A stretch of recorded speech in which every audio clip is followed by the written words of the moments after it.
Too bad. We're dropping in. We're starting. Hey everyone, welcome! Welcome to Discussing Tabletop for this week. So it's just going to be me and Joe this week. Welcome to the show. We did have a guest lined up, but they had to cancel a little bit earlier in the week, and I was unable to catch anyone else. So, last minute things always work that way. But it's going to be an exciting week this week because we do have a lot of stuff to talk about.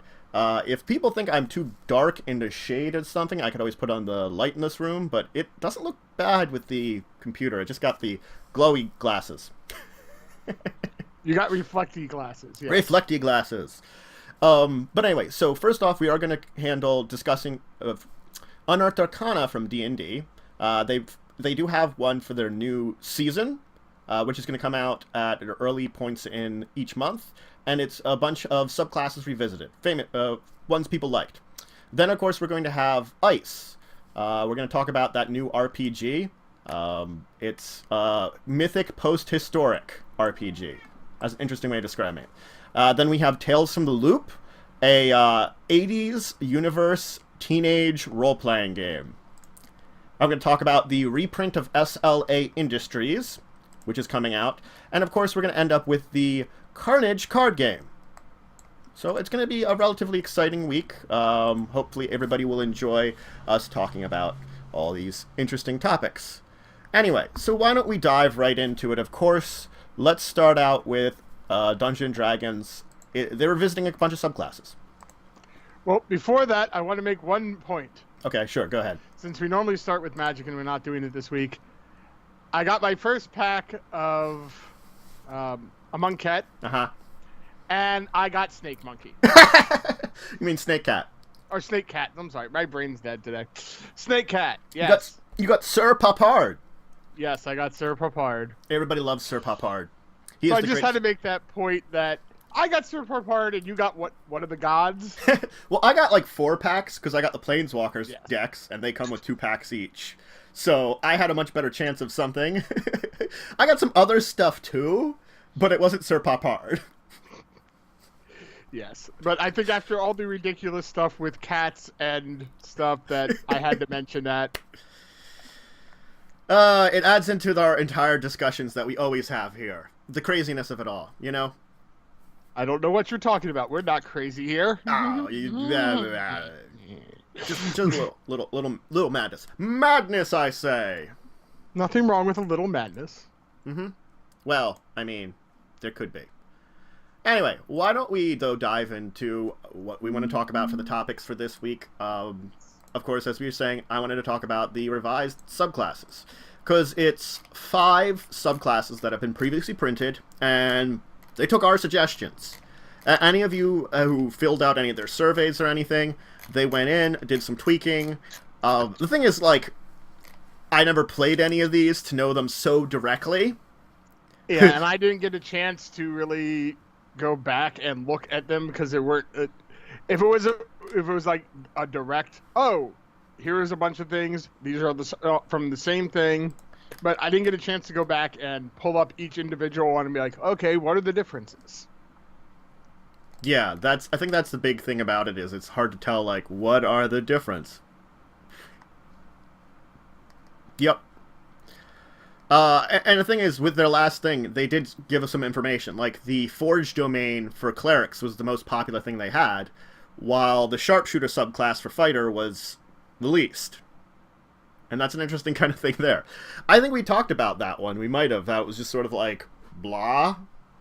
Yeah, it was just kind of like, okay, you can shoot things. Yeah. Mm-hmm. Mm-hmm. Mm-hmm. Cool. I can do that already. Yes. But the 5 they're visiting is they have the Path of Ancestral Guardian for Barbarian, which they have spirit powers. But they bring spirits into their body in order to use them to battle against their enemies. Spirit powers, activate! It's cooler than it sounds. Yes. The Bard College of Swords, which I like because it's basically a lot of what I played in our Evil campaign. I was the Arcane Duelist. And that's pretty much what this is. So I definitely like that. The Arcane Archer, I mean, come on. It's a classic. Yeah, it's a classic. So they've updated it better for 5th edition, which is cool, definitely. the way of the Kensai. I do like Kensais because they're monks that basically use a weapon. Oh, hi, Streamcat. Streamcat's already here, everybody. Come on up to my lap, Streamcat. Streamcat, Streamcat. Streamcat always shows up when I Streamcat. Does everything a Streamcat can. You can lie in my lap for now, as long as you're not going to interrupt us more, Streamcat. Aw. But Path of Kensai uses a weapon. I always like that. And then Favored Soul for the Sorcerer, which is interesting because Favored Soul was always like its own thing in 3rd edition, and I think I've already mentioned this. It's like, it's a divine version of a Sorcerer, is exactly what it is. Yeah, so... every time I see it, I want to say Flavored Soul. It's strawberry. I'm the strawberry flavored soul. Mine's peanut butter. Yeah. Only fruit flavored souls are the true flavored souls. What about chocolate flavored soul? Nah, because, I mean... Chocolate goes with everything, man. That could work. Okay. Fine. Chocolate covered strawberries. Exactly. Well, that's the only reason it could work. Or peanut butter and chocolate. That your excuse is a decent excuse, but I will still scoff you. Scoff. So the thing is, like, yeah, granted, they're all really cool ones to have, but the updates to them are definitely like small things within them that just looking at them directly, I couldn't tell you, unfortunately. Like. Yeah, exactly. That's what it is. I have no idea what the direct upgrade of these would be at all. Yeah, we'd actually have to sit there and kind of look at each one individually, side by side, and go, okay. Mm-hmm. And we don't do enough research beforehand. Well, it's not that I don't do enough research. It's the fact is locating all of them to get them side by side. That's what I mean. Is it would take up a lot of research time. And you're busy with a lot of videos, and I'm busy with work. God, well, I didn't want to get into video stuff this early, but it was a crappy week for getting a lot of work done. That was for sure during the week, and I slept a lot more than I should have, which doesn't help either. What's sleep? Sleep. It's for the week, but yeah, no, I definitely think. Check these out. If you used any of these, look at them because they are updated versions of what you used, and they're better tuned for what 5th edition should be. That they've ironed out some of the problems and stuff. Granted, if I could ever remember where, I don't even know if I linked myself the book that someone had, like an assembled book of everything. Unearthed Arcana. Oh, the Codex of Unearthed Arcana. Which is gone now. I don't know if I saved it ever. Well, one of the things I like about it is it's showing us that they are listening to suggestions. And that they are taking these Unearthed Arcanas in a serious direction. Because if they weren't, they wouldn't bother updating them. So, hopefully, our hopes of them, taking the hiatus away from updating it as regularly and possibly making it into a book, this might be a hint of them doing that. Yeah, they said the thing is, the most satisfying option is that they were... things were liked by about 70% of the people. And those things have a good chance of appearing in the future books. After being, of course, revised and polished like they've been doing. So they're like, here, go play with this stuff. We've revised it. Check it out. Let us know what you think. We want to get it better. And, the fact that they took, like, here's 5 that are, like, really popular. Let's get them better. Right. Now, granted, we might not see another Unearthed Arcana for the month. We might not see one until, maybe June, the first week of June. We'll have to see how things go. But I think this is a good way of starting out their sort of new season for the next several months. Yeah, it's a positive side, definitely, and does reflect, that at least on the D&D side, they're definitely listening to us and producing a lot of cool material, which is very helpful. Yes, and all these subclasses are definitely really cool ones. So I do have to agree on that. They're the kind of ones I would definitely want to play. I think I've done an Arcane Archer before, but not very often. The Kensai I always thought was really cool. Never had a chance to play one. I did an NPC. It was a Favored Soul. I effectively played the College of Swords, and I think the Path of the Guardian is the only one I haven't done anything like, and I find it very interesting. Still, the next game I do, if there's need for a Divine Caster and we don't have one, I might go Favored Soul, just because I prefer Arcane in general, but you get a bit of both, so you're kind of somewhat filling both roles. Yeah, a bit of both is always fun, definitely. Just to test the waters on each of them. Yeah. So it does look like it's a very interesting bit of information that they've got here. You can of course check it out. I will, you know what? I will link this in chat, and I can probably link it in the description below. Description of the VOD when that comes up, so people can check it out too. I mean, I linked it under Gathering the Roll. So most of the links to anything we're going to talk about today, you can find there, for those of you that are unaware. So, all right. Why don't we, though, move on, just because it's, because we can, to Ice. So Ice is, it was I don't know if it was a Kickstarter or not. I think it was. But it's an RPG. It's apocalyptic future. So it's like post-apocalypse, and instead of like the normal desert kind of place, it's a dark fantasy ice age, millennia after the collapse of civilization, where like there are Neanderthals which are trying to wipe out our version of Homo sapien forever. Megafauna have returned with saber-toothed tigers and mammoths, and basically like you have like tribal politics, dark rituals, fighting giant beasts in the remains of humanity, with like on the cusps of like our former civilization. And this kind of sounds really cool. I'm not gonna lie, I really like this one. But the main question is, does it have Vanilla Ice singing Ice Ice Baby? You totally can if you want to. It is an option, I'm sure. Okay. I probably wouldn't, just because we don't need Vanilla Ice. He's a jerk. I just had to bring it up just because of the fun fact. Fun fact. Factor. Vanilla Ice. He's a jerk. No, I don't really know if he's a jerk or not. I really shouldn't say that. He made a terrible movie. Which one? Wait, which one? It was in the 90s. What was it? As Cool as Ice, I think it was the name of the movie. It was a horrible, horrible movie that he was the hero and rode a motorcycle and rapped. That seems bad. It is. Check it out. Don't check it out. Please don't support Vanilla Ice's insanity. Wow. Okay, so it looks like it's a point-based system with skills, traits. It's a dice-based system, of course, because it's all RPG. It's got the campaign setting, basic source book that you get with the main book. I will link an image if I can find a good one here. Well, while you're looking for the image, Cool as Ice, 8% on Rotten Tomatoes. God damn it! There, I linked the picture of the Ice RPG.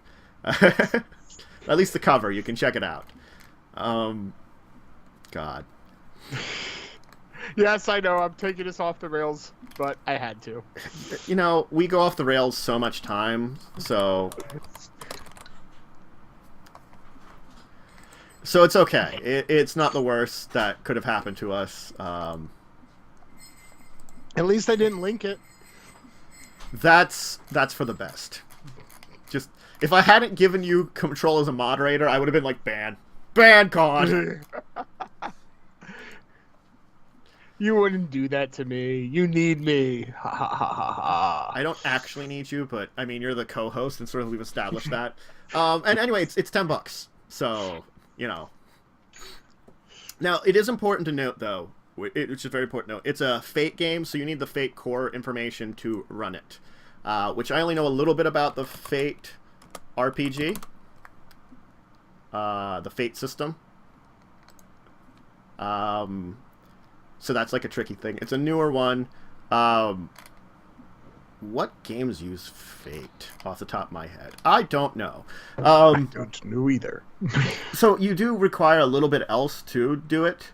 Unfortunately, it's not just you can't just pick it up and go. But the Fate is Dresden Files. Okay. You know, the Dresden Files RPG is one of the more notable ones that uses it. So, you know. But it's your fate. Yeah, it apparently uses like a fudge system for fudge dice, you know? Yeah. Okay, I like the cover of the Fate core system already. Mm-hmm. There's a robotic gorilla on it. Yes. That's the 4th edition. You won me at robotic gorilla. You won. No, I'm sorry. That's the best way of saying it. You won me at robotic gorilla. So yeah. To link the main Fate in the chat too. Okay, go ahead. Yeah, that sounds fine. I'll actually try to link that in Discussing Tabletop because I know that I did not link that ahead of time for when I talked about ice. I forgot to put that in that, you know, you needed the Fate system, unfortunately. But no, that doesn't mean that we can't share it now and have you understand the essence of it. Now, the Fate system, again, it's on my list of systems that would be interesting to try out because this one it's used in a bunch of different game systems. It's like GURPS and Call of Cthulhu I really want to try. Those are a little bit more setting-wise also. But it's an open license system, apparently. Yeah, they got it through Kickstarter. So that's why they got a lot of material like this, where you can get like the ice book out now. But no, yeah, I mean, it's cool. Ice is cool. Okay. Really? I actually didn't intend to do that. That joke just sort of ended up that way. Unfortunately. Hey kids, ice is cool. I wasn't saying it's downright cold. I really wasn't trying to go that route, but okay. Wow. Whoops. You are supposed to be just humans in it, though. Yeah, it seems that, you know, the ice system is just for particularly humans and trying to survive, but it kind of makes sense with the setting you're building up, and if it ends up being successful, they might do more material for other races and stuff. Like, you can maybe play a Neanderthal that doesn't want to just murder all the humans or something. Yeah, well, it is post-apocalyptic, Ice Age, looks like, and God, that makes me think of there was a movie about Ice Age starting. It was a bad movie. I can't think of it. Probably. Anyway. Oh, wait. Day after tomorrow. Yes. I Ice win. Age slowly creeping into North America. Except that was quickly creeping, unnecessarily. It was unnecessarily quickly creeping into North America, and everyone was moving to Mexico. We've gone on movie day, haven't we? Is that what the week is? Is movie week? May the 4th be with you? Yes. And Cinco de Mayo. And I want to start May the 6th be with you for the 6th. Mm-hmm. I've actually, there was another joke around that on the 5th. It was Revenge of the 5th. Ah. And then you could have... and it was like Sith, so that, you know, it was, yes, they had like all the Sith people there. Yeah. It was pretty bad. But no, I like the idea of like megafauna, because I always like using dinosaurs and megafauna, though I rarely do nowadays. They're one of my favorite things to use in like Dungeons and Dragons and Pathfinder and stuff. Just because, you know, it's the small boy in me. Your small boy likes megafauna. Mm-hmm. Okay. Giant bananas. I guess that's what your small boy would like. Since you get along with robotic apes, then. Woo! Robotic apes like me because I have giant bananas. A sentence I never thought I would say. Someone please quote him somewhere in life. Someone quote him. Ollie, make a picture of it. I don't know if he's free right now because he was up late. If you see this at some point, make a picture of it. I'm sure he will. But he will see this at some point. He'll probably pop in at least to see it afterwards. Joe and the giant monkey with the giant. I don't know. All right. That's a level of insanity we've dived into. Now we Again. can go back to the future to the 80s. Yes. Okay. Tales from the Loop. There's another interesting one. That's I love the pictures that they have on the site. yeah. Kids in 80s clothes with like futuristic stuff around them. It helps a lot. But no, I do like Tales of the Loop. This one's a really interesting one. Okay, so Tales of the Loop. Here's the setting. It is set in the 80s, yet not. So that's the Alternative 80s. Yeah, alternative 80s. So you take on the role of teenagers in the 80s solving mysteries around some kind of mysterious thing called the Loop. I know the type of character I'd be. Mm-hmm. I'd be the weirdo. Ah. Because you had the bookworm, troublemaker, popular kid, and weirdo. I'm surprised they don't have the fat kid though. That might be stereotypical 80s though. Yeah, I mean, sure. I can see that. They might have it in like an expansion. You could do the truffle shuffle. Yes, that's true. You can do the truffle shuffle. You could do that anyway, but I mean, and yes. Well, maybe that goes along with being the weirdo. I mean, it's like strange machines and strange beasts in a suburbia populated area. It takes on a lot of roles of like classic 80s movies, like E.T., a little bit about modern stuff, like, Stranger Things had a lot of weird stuff in it, a very 80s kind of feeling. But yeah, there's a lot of other movies that you could definitely reference with it. Yeah. Like some of the background information is basically oh god, my brain is dead today.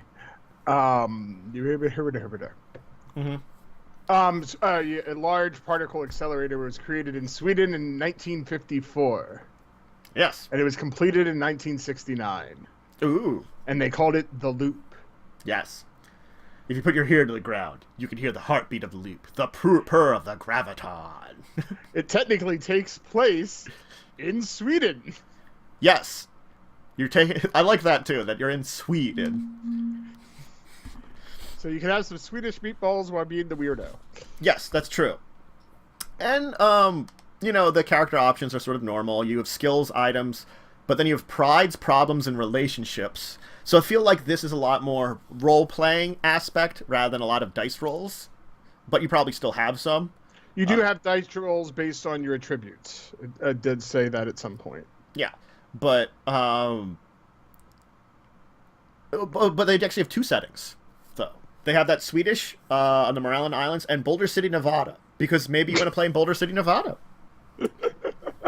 So you can play in Sweden or Nevada. They'll probably add other places later on, but Nevada's a lot like E.T. and Close Encounters. Those places feel very Nevada-y, Can we combine Nevada and Sweden and have Swedish Nevada? No. Oh. The cat agreed with you. No! Welcome back. You left for a while, and now you've returned. And it's based upon the Mutant Year Zero game engine, which I don't know a lot about. I think we discussed a expansion for that in a previous episode. But it's like, we were discussing the expansion. That was really cool and stuff. Didn't dive too much. I also love they have different books that you can download with different covers for, like, the popular kid, the computer geek, and the weirdo. Those are very nice. Yeah. Mm-hmm. And they have they have D6s, it looks like, for their dice set. Yeah, they're a specific D6, because like the 6 has like a symbol on it. So I think it's a D6 I think system. you can use just regular D6s, it looks like, but then they also do have their like custom loopers dice set. Mm-hmm. We can take a look here at the character sheet. Yep. So yeah, you've got body, tech, heart, and mind for attributes, a bunch of skills. Kind of makes me think of your favorite game, Shadowrun. Shadowrun, a little bit. I feel it's more like somewhere in between Shadowrun and Besom, because it's a little simpler. True. And Besom is just a 2d6 tri-stat system. This is actually only a 4-stat system. Do I have to trade my whip to speak Swedish? Yes. Yes, you do. But yeah, the character sheets are relatively simple, which I think helps for a game like this with an interesting setting, definitely. And they do provide information for a couple of other, what's it called? Settings. Like 4 different, God, English today, please, work. Tied together combatants. 4 seasons of mad science, they call it. 4 scenarios. Man. Ooh, one has. Well, I'm looking at the pictures. There's one picture that has dinosaurs in it. Well, I mean, that helps dinosaurs. a lot. I kind of like that too, yeah. Dinosaurs definitely help. And they definitely have very interesting, appearance to everything, which makes it really cool, definitely. Could you put a link in where the character sheet is? I don't see it. I have it. I found it on their site, actually. Okay. I'm on their Kickstarter page right now. Okay, yeah. Here is their character sheet on their site, the Morpheus' site. Thank you. Yep. Ah, yes. Mm-hmm. Oh, I like how it has a weathered look to the character sheet, too. I mean, they don't have out a lot of the stuff yet. The main book is pretty much what's been released so far. They don't have any of the specific character archetype books yet. But that doesn't mean we're not going to expect them, some point in the near future. Especially since it seems they are supporting it more. But I'm just saying, I like that the character sheet looks like it's been used already. Yeah. Definitely has an interesting look to it. No, I mean, this is a game I definitely feel like I could get behind. And it seems like an easier game, so I feel like maybe this is for new players, but I feel like it's new players that maybe aren't your younger players. That maybe if you want someone a little older, maybe a little more nostalgic to come into it, I feel like this would be a great gateway for that. Because it's 80s, which, even those that are born in the 90s remember a lot of 80s movies. They're still were pumping them, showing them a lot on TV and stuff then. So still a lot of nostalgia for that during that time period. But even then you go back into like 80s, which were more like us remembering, Yeah. And so people. Yeah. People our age and a little older might really take to this one as a basic gateway. And the system itself doesn't seem too difficult.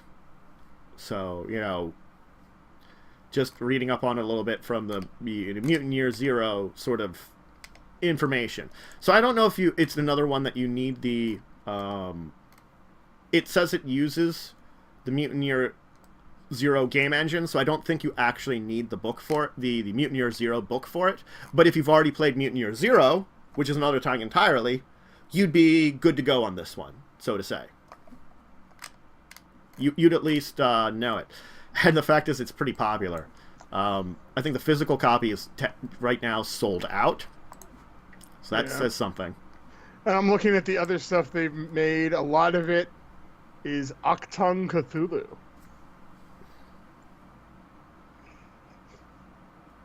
And Mutant Chronicles.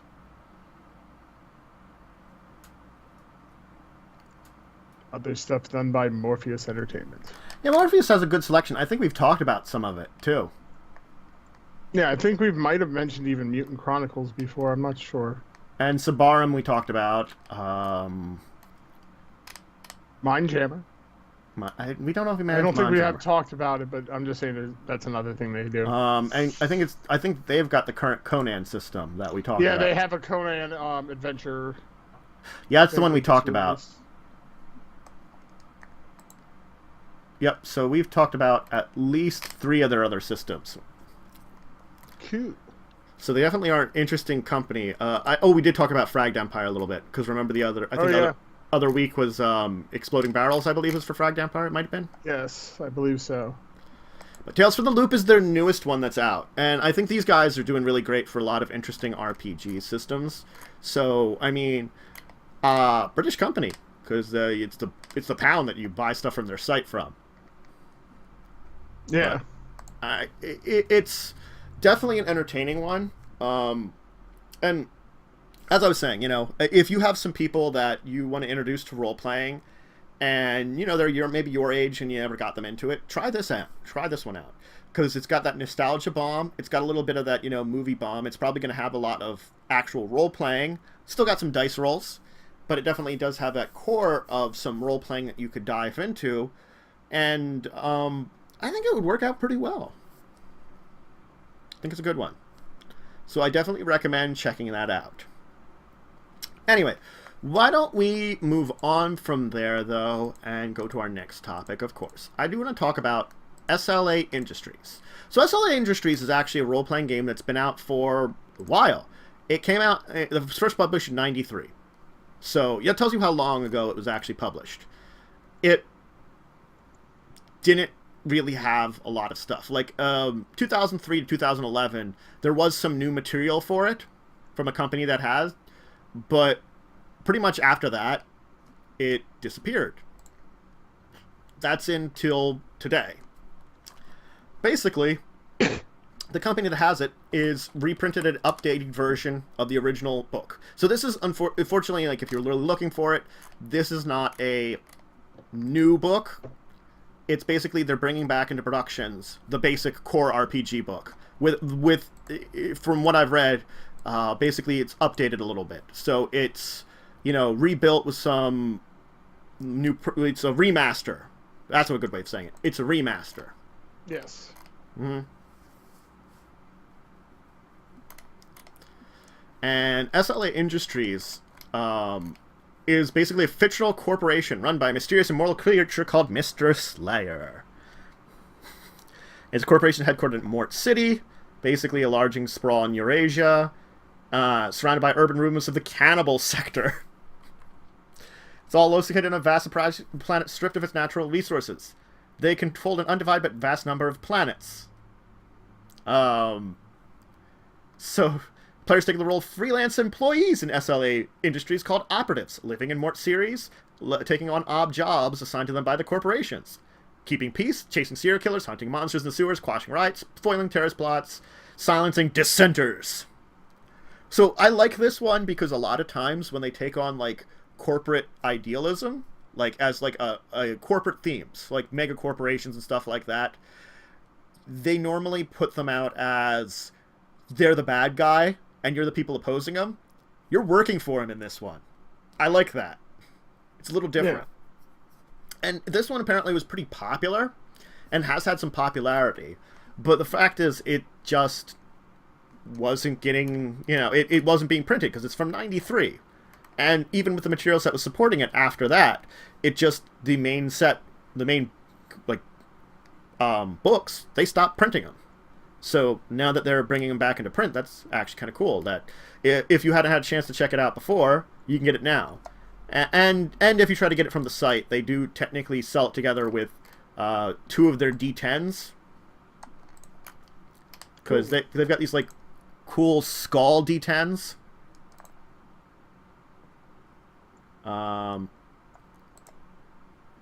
Let me see if I can link this in a way. That might show up. The kick-ass skull dice. You need miniatures. Okay, that's cool. I mean, technically speaking, miniatures would help on something like Dungeons and Dragons a lot, or Pathfinder, or Spelljammer if you're using actual ship battle systems. But then again, I'd have to bring out a hex board, and hex boards give me a headache. Unless you're a hex-based system in the first place. Which, not to bust hex-based systems in the first place. It's just that you actually have to... Hex with that. Mm-hmm. But apparently, like, SLA, it combines a lot of elements. Like industrial music, cyberpunk, certain anime and manga, like Appleseed, Bubblegum Crisis, Trigun. And, it dealt with the obsession of the media a lot. Which I think has gotten worse nowadays, so it almost harkens back a lot to that. Yeah. Yeah, like I'm on there. There's a Kickstarter page for it. For SLA Industries Cannibal One Sector. I think it's one of the ones that the specials they released. Yeah, and for that one, it says what do you need? Alongside everything available in Kickstarter, you'll need miniatures. Mm-hmm. But I think you could still get the PDF if you want. It's just that if you're a fan of the physical books, this is a printing of them finally. So it's like you could have still gotten the PDF. So it's not like you couldn't play the game, couldn't get the material from it. They were selling the PDF. It's just that they weren't printing the book. And now you have the option of going in and buying a hard copy.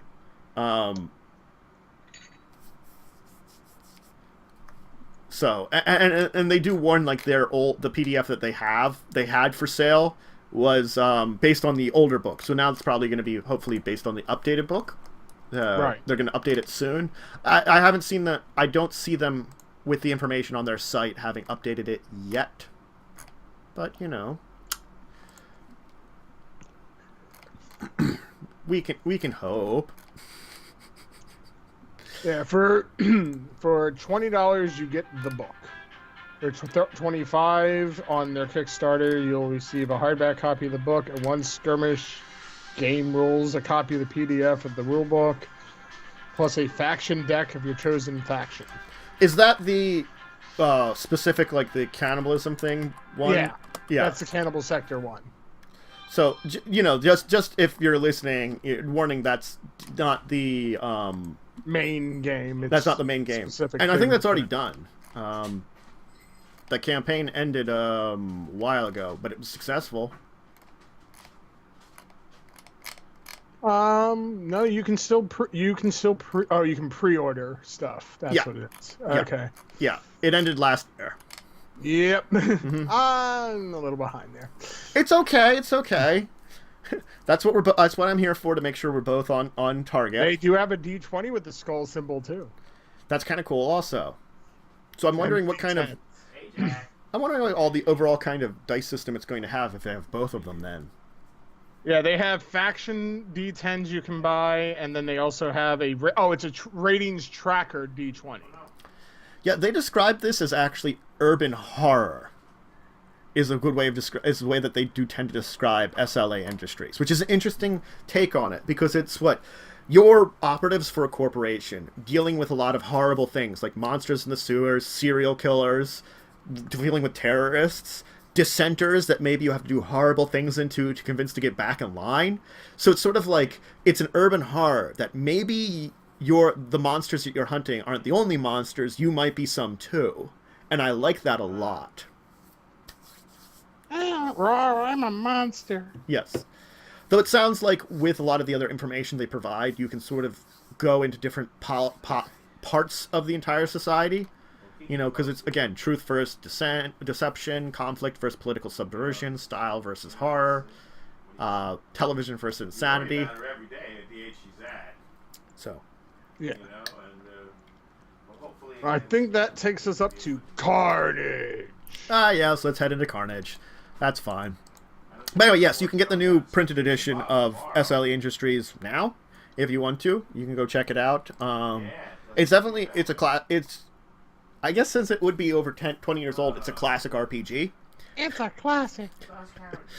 So, that's a good way of saying it. It's actually a classic. Does that make us classics as well? No, because people have to be a lot older.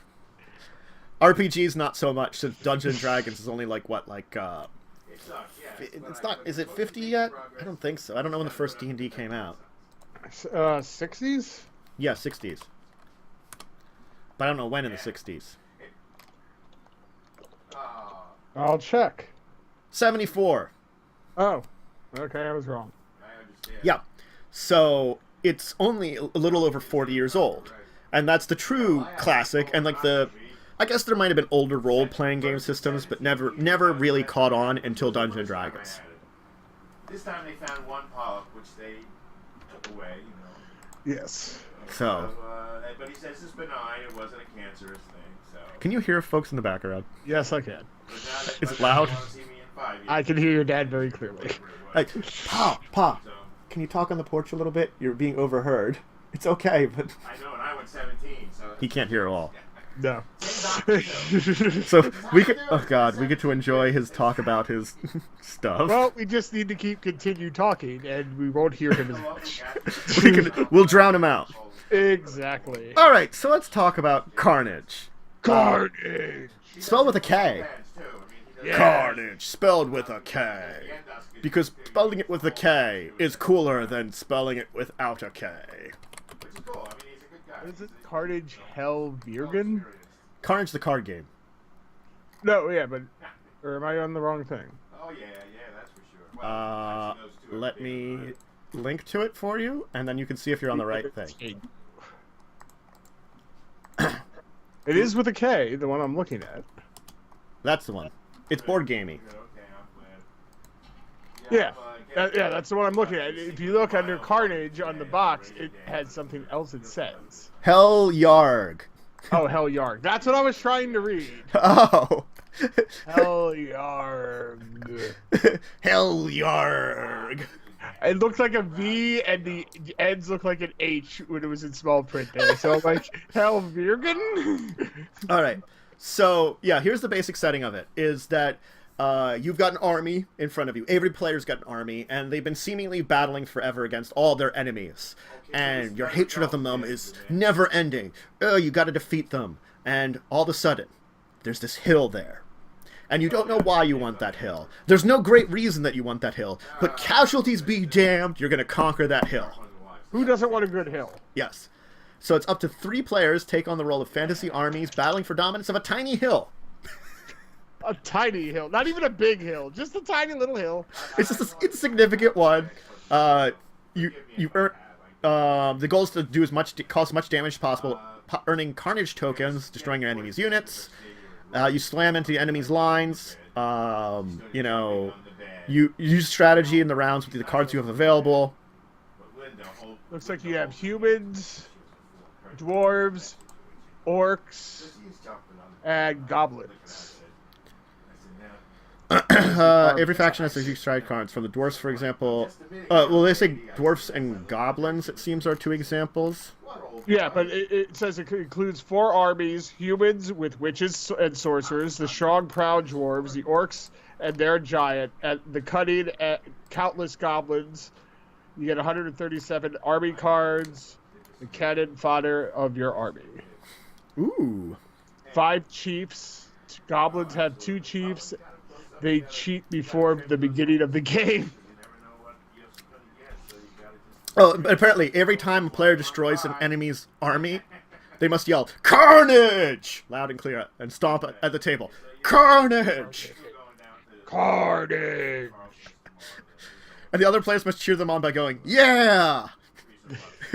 Apparently, you have to do that or you don't get points. Or if they don't do that, you lose points if the other people don't yell, "Yeah." Wow. I like that a lot. It's great. Hey, Matt. Carnage! Yeah! I'm probably peeking out my mic with that one. Oh. And apparently get 4 rounds of battle, and the most domination points wins. Now, what I'm seeing is it actually says 2 to 4 players. Okay. So you it could just have said up that... to 4. I was reading that in a different place. So, but yeah, that makes sense, 2 to 4 players, if it's got 2 to 4 armies. Yes. Or it's got 4 armies involved in it that you can choose. Yes. And so, yeah. Oh, it's you and up to 3 players. I'm sorry, that's why I got it wrong. Thank you for speaking English properly, self. Oh, wait, I don't. What's English? English stinks. See, I was also looking on it on a different site, and it didn't have it worded that way. It just said up to 2 to 4 players. I'm like, thank you. And the thing is, they're already planning expansions. Like the first expansion is Kharnage Dark Rampage, where it introduces a new faction, Necromantic Undead. And it's in 3 Oh no, it's in 4 languages. Ooh. And Necromantic and the Dark Rampage will allow you to play Kharnage up to 5 players. Oh. So I'm you assuming did it in English, Spanish, German, or Italian. Ooh. I would do an Italian accent, but it would be horribly insulting to every person that would ever be Italian, either by birth or descent. So I will save it for the times that I need to be horribly insensitive to Italian culture. Here's an interesting fact. They have the regular English version rulebook, and then the UK rules. What's the difference? I don't know, but I want the UK rules. Is it more prim and No, okay. I'm being bad to the British people. Carnage? Do you want some carnage? It's carnage smashing, carnage smashing. And instead of it's like indubitably or something. Indubitably. All right, I'm sorry, Ollie. I apologize. I'm a stupid American. I think he might appreciate it. We're bad. Oh, God. Indubitably. Yeah, exactly. God. That's the word logical. So apparently you can get Dark Rampage now also. That they put out both that and its expansion. But they have another expansion, Tricks and Mercenaries, in the work. Let me just read up on it a little bit, because... basically, it adds stuff to the previous sets, it looks like, a little bit. More things like that. Basically, reinforcements to your armies. Interesting. Probably some more stuff about it that you can't quite pick up on until you'd actually get the entire thing. Yes. Oh, they're responsible for the other board games we play. I'm sure. It's Asmodee. Asmodee does a lot of different board games. Takeda. Yeah, I can never say it They're right. one of the big companies right one. now. So I mean, they do Dixit. Yeah, I'm sure they do. They do, and Seven Wonders and a whole bunch of other ones. And they had Jack the Ripper and the West End Adventures, which we talked about, and I cursed its existence. And we saw another Jack the Ripper game. Yeah, and I cursed its existence because I cursed the existence of every Sherlock Holmes and Jack the Ripper game because a billion of them come out. Please stop making Jack the Ripper and Sherlock Holmes games. We can only have so many. How many are going to do? That is one that's both of them at the same time. Please stop tormenting me. They also make Time Story, the new board game that I just bought. Well, the board game they I also just do Cult bought. Express. Yes, but I just noticed that they're doing Time Stories, so I'm like, oh, I just bought that. Oh my God, they did do Time Stories. Yeah. Wow. And they have new ones out recently. The Marcy case and Lumen Fidei. Something. I probably reviewed them briefly on Gathering the Roll and decided they were not worth putting on here to discuss with them for whatever reason. Because there's always a couple of board games that I put on there that are just like, well, they're interesting, but are they interesting enough for us to talk about for like 5 to 10 minutes? Right. Mm-hmm. Time Stories is an interesting game, though. Yes. That might be today's Stories from the Table, is our adventures in Tabletop Day. How about that? Tabletop! We'll talk about that in a minute, though. Why don't we finish up talking about Kharnage? Kharnage! Yeah! Say it properly. I did. I said the yeah at the end there. I know, but you can't just call it Kharnage. You have to go Kharnage. Yeah! Oh, hell yeah! Yarg! Yarg! Oh, I just like this game for the very reason that it has that too. I'm gonna yell Yarnicles, though. Yarnicles! It won't count. You won't get the points. Damn. But no, so Kharnage is out now, and so is, of course, Dark Rampage, if you want to get the expansion for it and try to throw some undead into it. And it's definitely an interesting board game. It takes on the role of, leading an army in probable defeat, but who cares? The Tricks and Mercenaries will be out later this year. It says third quarter. Oh, here's the main page for Asmodee's Kharnage. I'll link that also.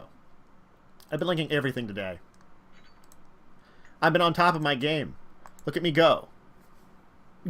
Oh, wait. I love the Tricks and Mercenaries. You've battled for an insignificant, worthless piece of ground for ages. A place with all the tactical significance of a banana. That's wonderful. That actually explains the entire thing perfectly. You're battling for something with no tactical need necessary. There's no reason to take this place and take it as your own. But you're just going to do it anyway because, heck yeah, it's there, and the other armies want it also. Yep.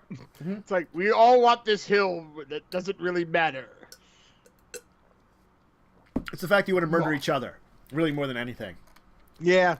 It's like, it's the fact that you don't want your opponents to have it. Yes. It's like, you want this hill? No, I want it. And there's apparently a hill strategy, front line, middle line, and a rear line. That you put a strategy out front, and then you have your 3 lines of fighters, and you see about battling it out between them. Interesting. You probably use some special cards and stuff in order to add to your abilities, and each faction has its own set of cards that I guess there's a way of getting a hand from it, and drawing new cards. Yeah. So it's cool, definitely. So check out Kharnage now. As I said, I put the link into the chat there. It's also linked on Gathering the Roll. That one is. So that's another one that I probably don't have to add in the link to Discussing Tabletop. So what, I have to add the Fates in? Fate RPGs links, and that's it so far? That's not bad. That's a good note I can have. Yeah, it looks like with Dark Rampage, you get a new faction. So that's why it goes up to 5. You get the Queen of basically the Undead. Yep, the Undead one, which is pretty cool. I mean, that's an interesting... It's, they're already planning ahead for very interesting expansions. That's the only thing about it. So 60 cards, 4 tokens for that one. Cool. Why don't we move on, though, for some stories from the table, of course. And you know what? As I said, because we've talked a lot about the different role-playing games we did overall, and Magic decks we've built. So why don't we have the story from our adventures on Tabletop Day, and I'll sort of lead off. Maybe you can describe our adventures in the store a little bit, and let's just talk about the entire day, because I mean, it was a tabletop-centric day, and we'll just sort of glaze over dinner a little bit. Yeah. But why don't we talk about at least the games we played and the adventures we had at a gaming store, because that's very tabletop-eccentric. So, as people noticed last week, it was Tabletop Day, and basically, if you watched last week's episode, Joe came to pick me up at the end of the episode because we were going off to our local game store. It's about 20-30 minutes away. Yeah, semi-local, but it's one of the best ones in our area. Yeah. Technically a little farther for Joe because he had to come out of the way to pick me up. We headed up to Portal. I think I tweeted out that we were going to Portal because they have a Twitter, maybe? Probably. I think they do. Yeah. But we headed up there, and so we were looking at games. I ended up getting the Magic the Gathering Planeswalkers decks. And Joe? I got one pack of the new Magic, and then I got the Time Stories board game. You got the base one, if it matters to know about it, yeah. Which, it's a good game. Apparently I found out a little later from a friend of mine, not a lot of replay factor, because once you defeat it, you kind of know the story, because it's kind of a mystery. But it's an interesting mystery, because you're kind of doing a quantum leap into somebody in the past. In the main one, it's into an insane asylum. And you embody someone and get their statistics. Mm-hmm. Which there's everyone from a cannibalistic girl to a cocaine addict. Everyone, pretty much, all but one have some kind of mental flaws. Yeah.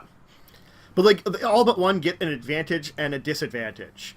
There's the old lady who no one knows is still alive, but somehow is.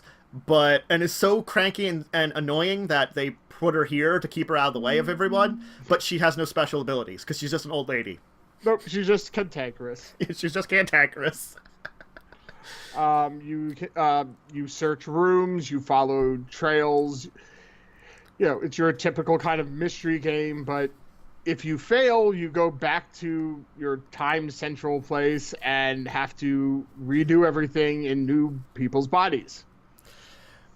Yes, and there's some interesting things about it too. It's the fact that it almost is set up that you're not guaranteed, but you're very close to guaranteed at least failing once with the way that time goes. Because you have like a time.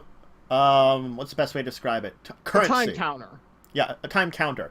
Basically, a currency that when all the players act takes up 1.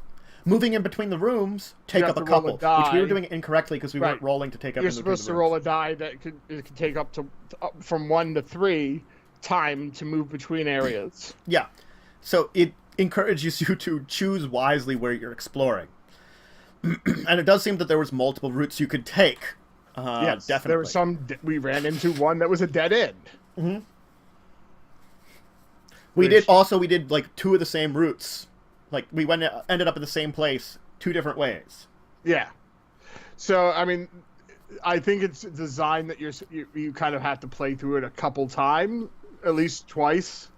Yeah. To really flesh out what's going on. So there's replayability factor there, but once you do defeat the mission, it's less replayable, but they have come out with a bunch of missions that you can add on to it. Yeah. So, I mean, there is advantage in that.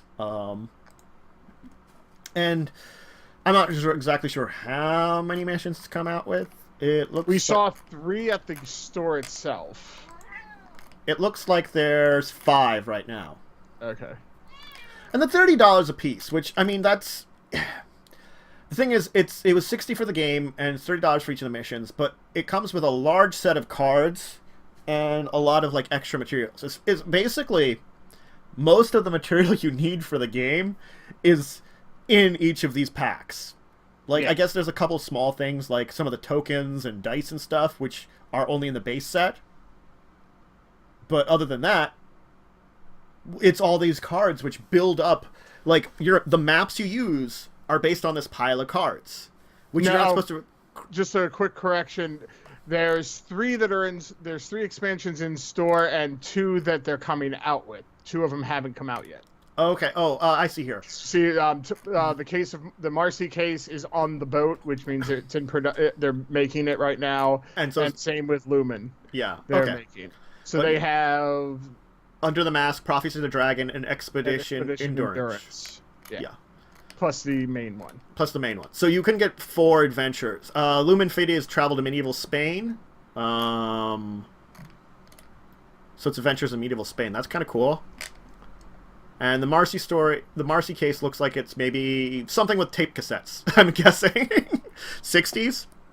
Kind of makes me think Guardians of the Galaxy tape cassette with that, so it's probably 70s. Oh, 92. Oh. In Search of a Missing Girl. Well, we were both wrong. Yeah. Both very wrong. Dragons, which is... Let's see. Step into the classroom and go forth with the exception of Prophecy of the Dragon and the... I don't see a tie. Under the Mask is traveling back to ancient Egypt. Oh, Middle Ages for Prophecy of the Dragon. And Expedition Endurance is 1914 Antarctica. Woo! Those are all really... Well, the thing is, they can take very interesting settings and come up with little stories there. And all of them seem to have, like, a little bit of both sci-fi and supernatural feel. Is the thing about it. Because there's weird, strange stuff going in at the Insane Asylum. And without spoiling anything... It does have this, like, fantasy element to it that seems to directly relate, and that's very interesting. So Time Stories is definitely one that we played, and I could definitely recommend because it was pretty cool. Yeah, we haven't beaten it yet. We were doing the 2-player, and I feel like maybe we should do 3 or 4 players next time we play, and that might help us because we know a little bit now, but we failed so badly, I know that we didn't learn nearly enough. Yeah, we dead-ended, and we didn't take notes or anything, so we're not going to remember everything that we even failed at. So, yeah. So we'll be ready for the next time we play. And we probably get a couple of times and definitely out of it, at least in the future. Or if you wait a year, you might never remember anything about it, and it definitely would be easy to add in. But so we did play through Time Stories once after we purchased it, which you were looking at a couple of interesting games, and I feel like that wasn't a bad choice overall. Again, it doesn't have the same replayability that you wanted, but it wasn't a bad choice. No, it was still really fun, and I like Cannibal Girl. Yeah, that was. I like the cantankerous old lady. What can I say? If she kills someone, she eats a piece of them to regain health. Cantankerous old lady was just wonderful, just because she was useful and she was unkillable. And she had a gun at some point. I did totally get a gun at some point in time, but she was like virtually unkillable, and it was just like, wow, this is wonderful. She's like, I don't die. I just picture Cannibal Girl like just skipping through the hallways, la la la la la la, nom nom nom nom. Yeah. Yeah, so he got Sir Popard in Amonkhet. The big thing I got was Buntu the Glorified, the black legendary god. So that was the big card I got out of my 4-packs. Yay. And also it comes with the 2 Planeswalker card, the Planeswalker deck versions of the Planeswalkers of Gideon and Lilana. So I was happy about those too. And then we played a couple more games. You had what? Do we do High Noon Saloon next? Yeah, we did High Noon Saloon. We did High Noon Saloon, which is, I always love playing it because it comes with the smallest board ever. You're a large person, and it's a very tiny board. It comes in a box about like this size, and the board is in half, and it's the length of it's double the width of the box. I mean, it's a tiny, tiny board. Very tiny. But it's fun, and you completely kicked my butt on it twice. Both games were actually close towards the end. I just started out with a really great start. The first game was very close. It was within 1 hit point. The second game, I think you were like 8 hit points difference. It wasn't, I don't think it was quite that bad, but it was pretty bad because both times I had a really good opening to the game. I basically had an opening hand that smacked you for a whole lot of damage to start off with, and then I was in a good position that you were able to start coming back each time, but it never was quite enough. Well, the second game, you got 2 bottles of whiskey that allowed you to get 6, or is it 3 grit each? 4 grit. 2 grit each. Yeah. Which that made a big swing for you too. Yes. Those extra health. And there was a couple. There was a couple mistakes on little things you could have done that would have helped you out. But the thing is it was still. As the Tom just appeared and disappeared. He's wandering about. Yes. Sorry. It's like Damien. Your dad is like Damien. Okay. Look, he's got to get ready for Cinco de Mayo. He's a day late. Mm-hmm. We're celebrating it today, so too bad. I know. I'm playing with you. Seis de Mayo. Yes. And weather be damned, we're going to have some Mexican food. Yes. But, And then we also did your game of... Love Letter. Love Letter. Yep. With what we love to call square head jobs. Because the princess Thank you, gives you little Rebecca, cubes. for that. Yes, because you get little cubes that are favors from the princess. And our friend Rebecca was like, so they're like square hand jobs? And we're like, whoa. We're like, what? Yep. What? It's like Nothing's better than a good squarey. Oh my god. Oh, okay, yeah. So yeah, it Love Letter is a really quick, simple game. It's basically what's a great way of describing it? Strategy and luck card game? Yeah, strategy and luck card game. You draw one it's basically draw one, play one, and you always have one card in your hand. And each card, as soon as you play it, has an ability that activates, because technically when you're playing it, you're discarding it, because you can only have one card in hand, and it has a discard ability, because other things can cause you to discard your cards, and you get an information about how many of each type of card there is. Each of the cards has their own ability and interaction, and then it's just basically you either have to cause your opponent to lose, or when the last card is drawn and played, be the one with the highest number left in your hand, and the numbers go from 1 to 8. Yep. And so there's like a lot of ones, and there's like 2 of the 6, 7, and 8, and then I think like 2 of everything from 2 to 5. Yeah. And we played through a game of that, and we were going back and forth for a while, and then I got like a extra win in there, and that kind of turned it around for me getting it in the end. Yes. Unfortunately, I lost technically every game on board game day. At least you didn't like. At least only one of them. I feel like you were probably crushed if, like, really defeated. All the other ones. At least also one of them we both lost. Yes, that's true. One we Time both stories. lost, and two of them were at least close games. I have to say, that does make a difference when you like, at least if it was like it came down to a little bit of luck, which unfortunately for me, a lot of luck was hitting me that day. Yes, the cards were with you. Mm-hmm. I sacrificed, like, I don't know, what would you sacrifice to the card gods? I don't know, like a die or something. Paper? An old character sheet? I sacrificed you to the card god. An old magic card, like an yes. old land or something. Yeah, like an old land. You like stab it with a knife. Ha ha! A chaos orb. God, no, you wouldn't do that. Yes. Okay, chaos confetti. Well, I mean, even then, it's got price to it. I mean, sorry, buddy. Unglued. God, yeah. Yes, those were our adventures. We did find out, though, that store has a very active tabletop day. It was packed in there when we got there, so yeah, and we know where we're probably going to go in the future again. Yeah, that was the thing, is we had been going to a Barnes and Nobles. It was terrible. Well, the first year was good. The second year was horrible. And we also tried another local one that was at our local mall, Montgomery Mall, Uncanny, which not many people showed up to either. But this place was packed. So I think this is going to be our favor for a tabletop day in the future. Yes, very, very true.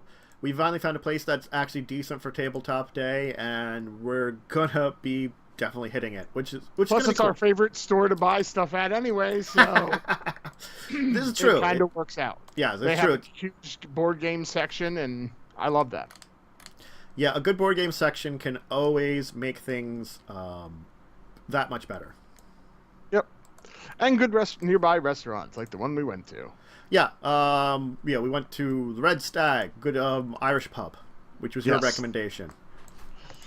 Had some good Scott Irish food, and there was a good band playing. So, the band was like it was fine for me. I felt it was more atmospheric than anything. I like good Irish music, so yeah, for me, I respect it for its atmosphericness more than actually like going for it directly. But we did make the joke of it would make a good time to play Three Dragon Ante. Yes. Yes, it would. It felt like the perfect place to... It felt very like role-playing game, like Dungeons and Dragons, you're starting in a bar. You know? This is very true. Good times. Good times. Good times. Celebrate good times. Come on. Do, do, do, do, do, do, do, do. I was thinking more of the old 70s show Good Times with Kid Dynamite as you stare blankly. You've destroyed my soul. What's wrong with Kid Dynamite? Nothing really, technically. I just wanted to say you destroyed my soul. I am the soul destroyer because I want carnage! Yeah! Hell yeah. Sorry. I was a little delayed in my yeah. But still had a yeah. But you forgot the hell part. Well, we don't need the hell. That's like hell yarg or something. Or, I don't know. You don't really need the hell yeah part. It could be helpful. Extra bonus point. Yes. So do we have any gaming sage advice? Truthfully speaking, I was unprepared for gaming sage advice. Dun dun dun! I know, it's been a terribly busy week, and normally I've been either having like an idea of where to start with, which pertains to our guests. That's the thing. I have one. Oh, you have one! Thank you. I'm happy. I have one based on Board Game Day, and it was actually a suggestion you made. Okay, cool. Okay. But I was a little disappointed that Time Stories doesn't have as much replayability. Yep. And that is We are in the age of internet and smartphones, and thinking ahead and doing research before buying a game. Yes. So, my gaming sage, my advice this week is, so you don't end up with a letdown, like I've done several times. So this would be the question: is like, what would you do to not end up with a letdown when you're purchasing a new game? Yes. And my suggestion would be what you suggested, which is do some research. Look it up online, see if there's any reviews of it, see if it has more of an explanation of the gameplay. Yeah, because boxes or back of a book or anything, they can only have so much information. And, like, I guess like a role-playing book, normally you can open it up, sort of page through it, but you're not going to read through all of it. So it might be good to get an idea from, like, people that review it, that maybe if you're looking to purchase a new role-playing game, you get an idea of some of the new ones out there, like watch us, watch someone else, read up on a bunch of them. For the board games, there are plenty of places that you could see reviews for them, read reviews of them, learn about them. Do your research. Yeah. Because I'll say the last big disappointment I had was the random encounter Planes of the Troll King I bought. Yeah. I'm like, oh, it's like, I think it was like $20. So I'm like, oh, it's not too bad. I'll get it.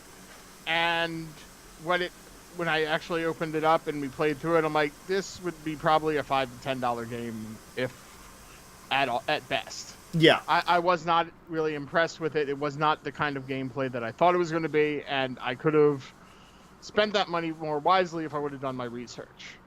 Yeah, and even time stories, how, like, you're a little disappointed because it doesn't have the same amount of replayability. It's not like it's a bad purchase.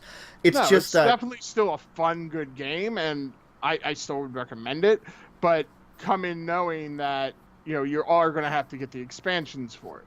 Yeah, and that's the thing is, you went into that without knowing that, so it's sort of like you've put yourself in a position that eventually down the line you're going to have to spend more for it, which maybe isn't always a problem. You sometimes always want to get expansions for it. But yeah, I mean, at least it brings up new scenarios and stuff, but I could have been more, like, I might have went with something else that day that I knew would have more replayability, and maybe got time stories at a different point. Yes, and you wouldn't have had to worry as much about expansions for whatever it is, because most games tend to have expansions nowadays, but usually you don't have to have them to do the replay. Well, that's just like another game I have that we really like. It does still have some replayability because it varies each time you play it. Legends of Andor. Yeah. But they do have other scenarios which do expand the game, and so it's better replay with the extra scenarios. But it's something that we got to get more in the mindset of, hey, we do have the resources. Let's look things up before making a $60 purchase. Yeah, I mean, I usually try to aim for games I've seen online from like Tabletop.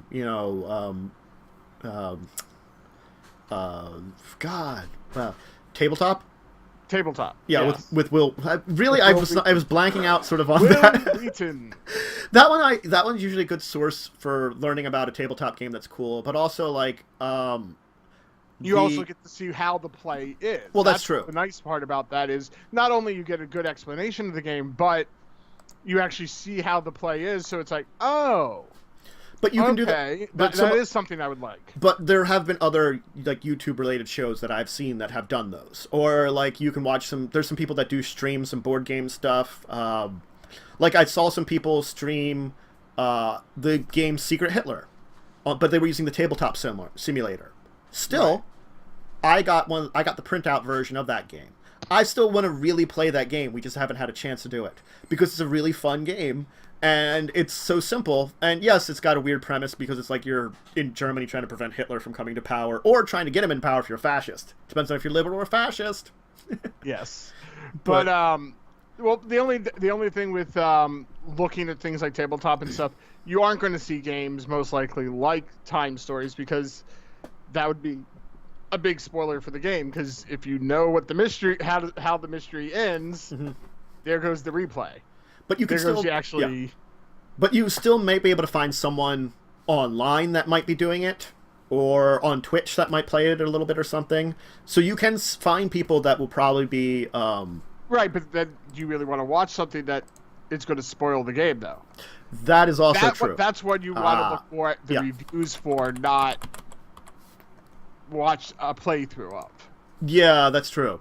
That's definitely one of the ones that you want to like watch over. Like, you can definitely find some ones that are like non-spoilery with it, and those are the ones you want to probably seek out. Yes. You know? Something that doesn't reveal the big ending of it, because then I think it's like, oh well, I know how that ends. I don't need to play it.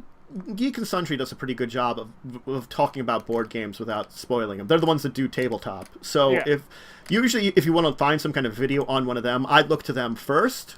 But it's up to you, like the entire source of everything, where you're definitely going to look for the information on the board games. And as I said, this does pertain also to things like role-playing games or a collectible card game. Just because a collectible card game looks cool doesn't mean it's going to be really easy to play. For example, the Vampire the Masquerade, the Vampire the Eternal Struggle game, that one is incredibly complex. I've been talking about the rules on my channel, and it's just like, grah! It's like playing Vampire? It is a little bit like that you have to actually have a lot of that negotiations and stuff level to it, and there is a role-playing aspect almost to the card game that unless you know the rules or have heard about it a little bit, you're not going to know about. I'm not saying it's not a fun game. I'm just saying it's on the more complex side, just like the role-playing game is a little more on the complex side on the rules, too. Vampire rules are really simple. Okay, more like, I guess would be Mage, would be a better example. Mage is only complex when it comes to magic using. The rest of the rules are simple. Yes. White Wolf games are really simple, but the thing is they're still more complex than a card game. Normally. Yeah. Most role-playing games tend to be. But like, again, it's also like when you want to dive into magic, if you're doing it right in the middle of it, you might not know what you're doing. And usually you want to get an idea of what you're getting into before you start buying the stuff for it, because it is a big thing to buy. Again, same with, like, if I want to start into Dungeons & Dragons, I want to know a little bit about it, maybe I should get the beginner's box. Test it out. Right. And it's the exact same way that you want to get an idea on everything before you look before you buy. I guess that's the real core of this advice. Look before you buy. Online's a great source. We have smartphones. We can look it up ourselves, while we're at the store, if we really need to, even. Right. Even if we're getting a short idea, like all of a sudden I see something really cool, I can Google it. Yeah, just see, how are people rating it? What do people think? If people are saying it's an okay game, or it's not worth the cost, then you might want to steer away from it. Also, you get an idea of, like, if it's more complex than, let's say, if the back of the box sounds like. Yeah. Like, it may come off really simple, but then when you actually you open the box, and the rule book's like an inch thick, and you're like, oh crap, what did I get into? Yeah, great, I have to learn rules more than I was expecting. Because we've had games that learning the rules took longer than actually playing the game. That's rare, but it happens, unfortunately. Yeah. Not that those aren't fun games, but it's like, oh, we have like 2 hours. We have like 2 hours to hang out and play a board game. Hey, I got this new game. Let's try it. And it took you an hour to learn the rules. And it's like, well, now we have an hour to play. Yup. Exactly. Good times. Good times. Yes. But I think you need to get going soon. I do have to leave a little bit early. Not quite yet, but okay. I definitely will be heading out relatively soon. So, yes, we should probably end it here. Yep. I guess we only have to promote the normal stuff because it's just the two of us. We don't have anybody else to promote anything. No Treasures of the Lost Legion tomorrow. We'll be back the week after that, but I'm not sure the exact schedule because that is Mother's Day, and some of us have some things in the middle of the afternoon to do, so we might be more into the evening for that one. I am updating my streaming schedule, I'm not 100% sure what the update will be. I've got a few ideas. Probably the most obvious one is that Sunday and Monday streams are going to be earlier. They're no longer going to be 11 o'clock at night. I'm going to have them either an hour or two earlier each. I might make Sunday even a little more early, depending on what's going on. Thursday will stay on the same schedule, just because Thursday's the day that if I go hang out with some friends we don't see as much and play trivia, that's the day to do it. I might add in some streaming other points during the week. I'm planning on it. I'm hoping to start some more of the role-playing games soon. You'll hear news of those. Channel should be catching up over the weekend. I have about 4 videos that should come out over the day. They might be clustered together, unfortunately, but I do have most of them ready. They just have to be uploaded pretty much. But I will have 4 videos out today to help catch up a little bit.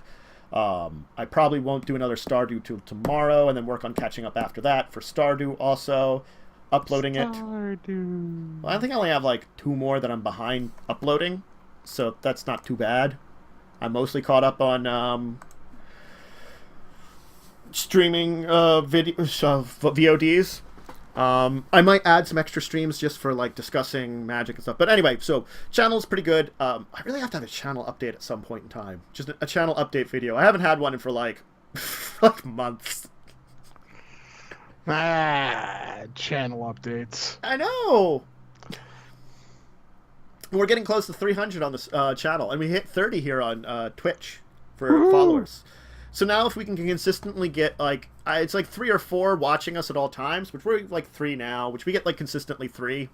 If we can get consistently 3 or 4 and get up to 50, I think I can get in the, whatever that early program is for Twitch, which I don't know if it's going to help me at all, but, hey, I'll take it, because partnership is, like, legendarily difficult to get to.